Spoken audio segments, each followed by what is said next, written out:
Well, welcome to the post-show debrief. Thanks for being with us. A terrific show today.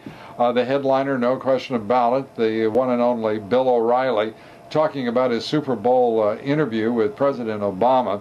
I thought that O'Reilly did a terrific job with the president. It was good, as I said on the air today.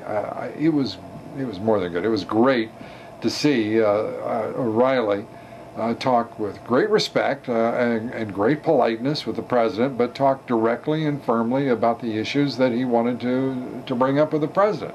The president, for his part, I got a kick out of his very wide grin, I'll put it that way. Each time he was asked a question he didn't particularly like or didn't want to have to answer, he would just be all the more charming, or attempt to be. So I thought it was a terrific contest of two big personalities, and I think that the American people who watched that interview benefited because it was revealing of the president. It turns out he doesn't like to he doesn't consider himself a wealth redistributor.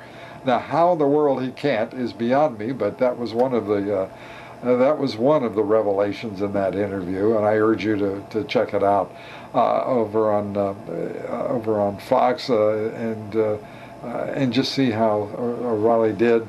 I think, as I said, you'll find it revealing and interesting. I think one of the best interviews, certainly that we've seen with this president. I think it's the best interview that we've seen with this president. I think Steve Kroft does well, but I think O'Reilly set the standard with this one. Turning to a couple of other points of interest today. One is a Rasmussen Reports poll that showed that most likely voters truly believe that the federal government is encouraging illegal immigration. Think about that.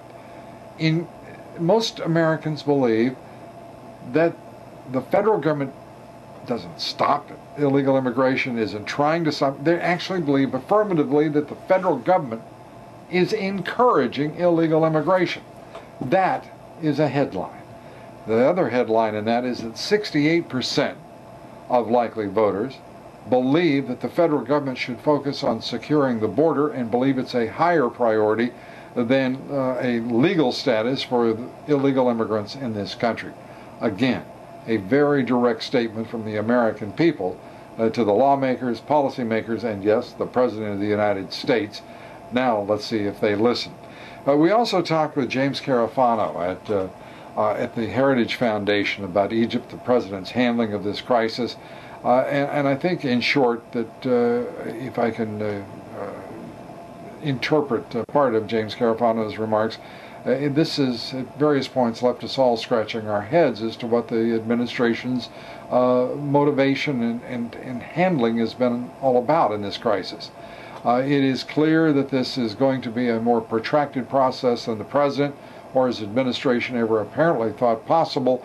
And as Carafano points out, it is a very good thing that it is going to take longer, that there was no sudden abrupt change in the government, because these months will give opposition parties and personalities time to establish themselves, because otherwise they would have been left with only two real choices.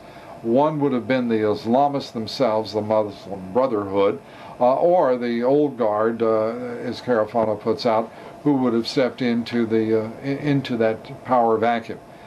Now, with more time leading up to the elections in September, we should see the young, educated middle class be able to move forward and advance their own interests with candidates and with parties, and have a significant representation in whatever government succeeds that of Hosni Mubarak. Look forward to seeing you on the radio, and thank you for being with us for this post-show debrief. See you next on the radio.